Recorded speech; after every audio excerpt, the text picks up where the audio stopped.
Episode की शुरुआत में हमें सुप्रीम काउंसिल बिल्डिंग को दिखाया जाता है। सीन चेंज होता है, हमें कॉन्फ्रेंस हॉल को दिखाया जाता है जहाँ पे फोनिक्स और एक और सुपर हीरो रहती है और कुछ ऑफिशियल मेंबर्स रहते हैं। एक ऑफिशियल कहता है, मैं गवर्नमेंट के बिहाफ में पूछना चाहता हूँ मिस्टर फोनिक्स, जिसके पास highest level of war spirit है 100 बर्ड्स की, क्या आप इसे एक्सप्लेन कर सकते हैं?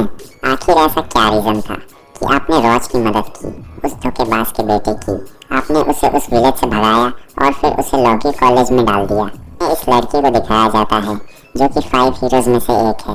ये 5 हीरोज इस पूरे मिशन के सबसे ताकतवर हीरोज में से एक है। फोनिक्स कहता है मैं तुम्हें बताऊं, लेकिन मैं तुम्हें ये क्यों एक्सप्लेन करूं? मुझे लगता है मेरे पास ये करने की पावर है, क्यों है ना? वो कहता है मुझे माफ कर दीजिए मिस्टर फोनिक्स, मैं जानता हूँ आप हमारे देश के 5 हीरोज में से नंबर 1 पर हैं।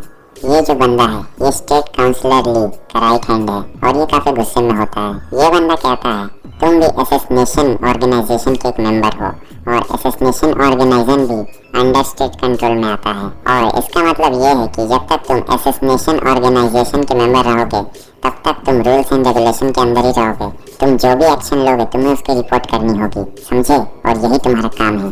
हम देखते हैं कि फोनिक्स को गुस्सा नहीं आ रहा होता है, वो मुस्कुरा रहा होता है और कहता है तुम कितने प्यारे से बंदे हो। वो बंदा कहता है कि हम जीडो की फैमिली को इधर उधर जाने नहीं दे सकते हैं या फिर उन्हें अपनी मर्जी से कुछ भी करने नहीं दे सकते हैं। अगर तुम हमारे बीच में नहीं आते तो वो कब के मारे जा चुके होते। जैसे ही वो ये बात बोलता है फोनिक्स उस पर अपने विंग से हमला करता है, लेकिन वो उसे नुकसान नहीं पहुंचाता है। फोनिक्स उसके पीछे आ जाता है और कहता है तुम्हारी हिम्मत कैसे हुई, मेरे रहते हुए तुमने अपनी आवाज ऊंची की? फोनिक्स के पंख सीधे उसके गले के पास होते हैं, जरा सा भी इधर उधर और फिर चल जाएगा। हम देखते हैं कि उसके बगल में जो बंदा होता है वो उसका सर पकड़ता है और सीधे डेस्क पे मार देता है। वो बंदा कहता है मैं अपने साथी के रूड बिहेवियर के लिए आपसे माफी मांगता हूँ मिस्टर फोनिक्स। ये बंदा होता है सुप्रीम स्टेट काउंसिलर ली का ची चांग इसका नाम है, याद रखिएगा। और फिर ये बंदा कहता है मुझे उम्मीद है कि जिस चीज़ के लिए ये मीटिंग रखी गई थी उस पर ये ज़रा सा भी इफेक्ट नहीं करेगा।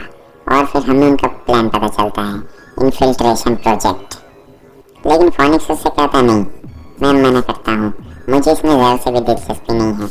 मेरा ये काम नहीं है कि मैं जाऊँ और नए नए बंदे को ढूंढ के लाऊँ। वो बंदा उससे कहता है तुम उन्हीं 5 सुपर हीरोज में से एक हो ना जो हमारे देश को बचाते हैं, तो क्या तुम अपनी पावर का इस्तेमाल हमारे देश की सेवा के लिए नहीं करना चाहते हो?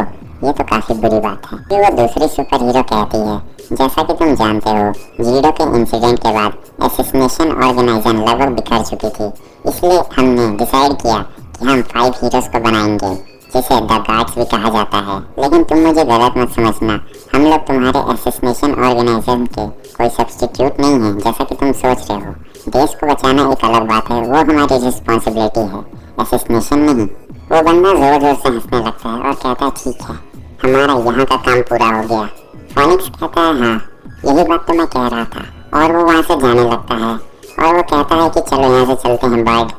ये बर्ड उस लड़की का नाम होता है। उन लोगों के जाने के बाद वो बंदा कहता है ये फोनिक्स तो बहुत ज़्यादा एरोगेंट निकला जैसा मैंने सोचा था। और फिर वो दूसरे वाले बंदे से कहता है ठीक है अब तुम अपना सर ऊपर कर सकते हो। दूसरा वाला बंदा कहता है ये दर्द करता है, क्या तुम नहीं जानते हो कि तुम कितने ज़्यादा ताकतवर हो? वो जो बंदा होता है वो कहता है उन ग्रेट वॉर हीरोज को थोड़ी देर के लिए मजे कर लेने दो। ये बात वो अपने लेफ्टिनेंट से कह रहा होता है, तो उसकी लेफ्टिनेंट कहती है ठीक है हम इन्फिल्ट्रेशन प्रोजेक्ट में ऑप्शन बी को ही इनेबल कर सकते हैं।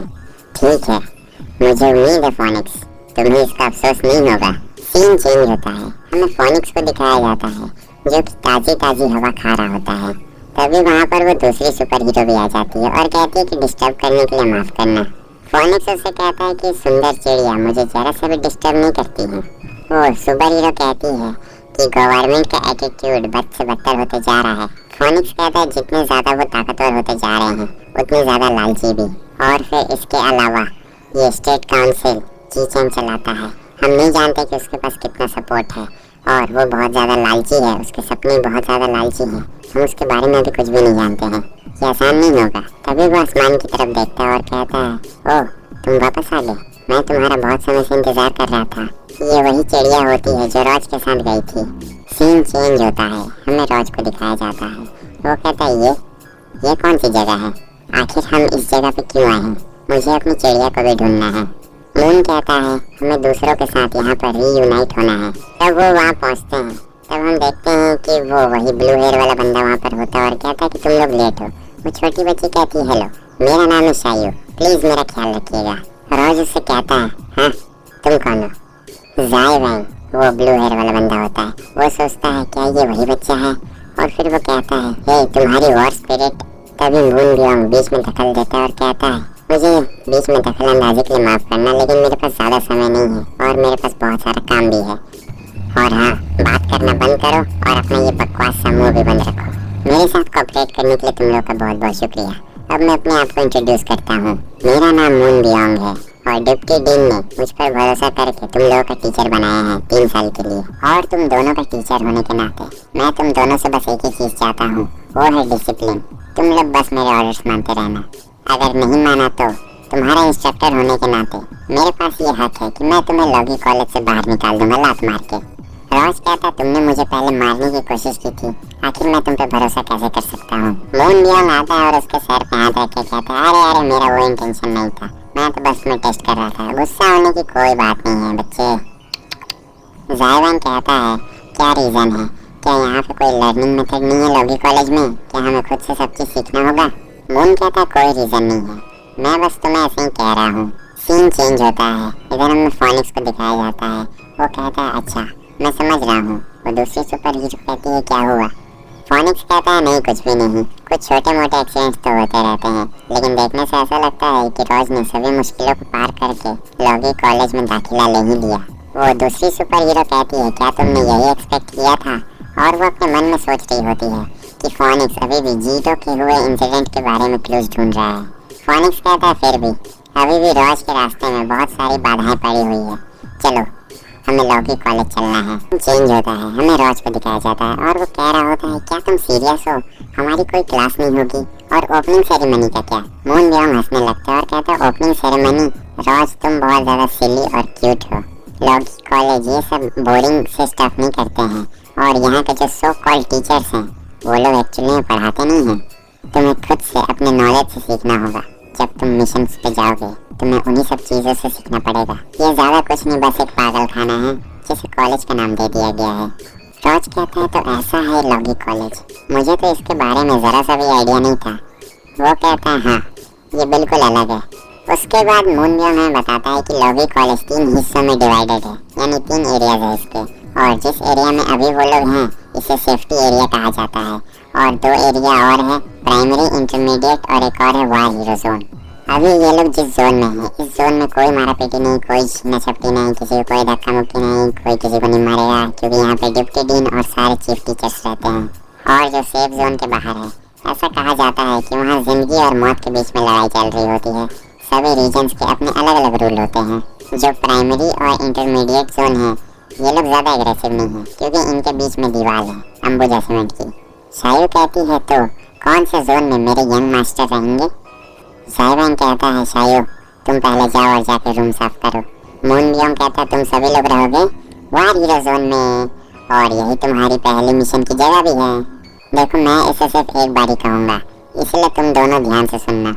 वार हीरो जोन में 3 बड़े बड़े गैंग हैं और 4 छोटे छोटे स्मॉल ग्रुप्स में गैंग हैं।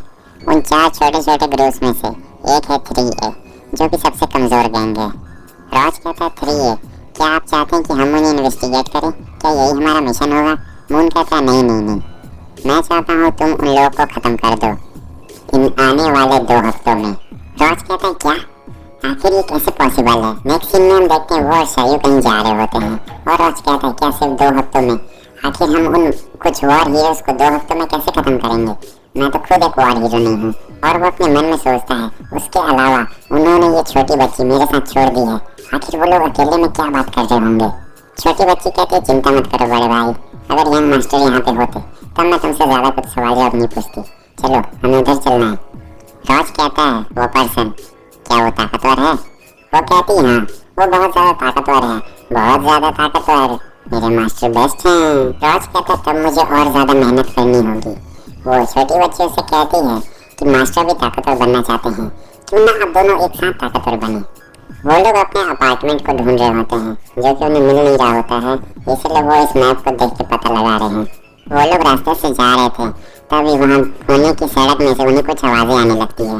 रॉस कहता है क्या वो एक बिल्ली का बच्चा है, जिसे सुनकर वो बच्ची काफी ज्यादा खुश हो जाती है और कहती है चलिए चलिए हम लोग एक बार देखते हैं। वो बच्ची बहुत ज्यादा खुश होकर उस बिल्ली को देखने जा रही होती है, कहती है कि म्याऊं म्याऊं। और जैसे ही वो वहाँ पहुँचते हैं वो देखते हैं कि वहाँ पर कोई बिल्ली का बच्चा नहीं होता है, बल्कि वहाँ पर एक लड़की बहुत जख्मी हालत में पड़ी हुई होती है। और बस हमारा ये एपिसोड यहीं पे खत्म होता है। वीडियो अच्छा लगा लाइक कर दे, चैनल पर न्यू है सब्सक्राइब कर दे। धन्यवाद।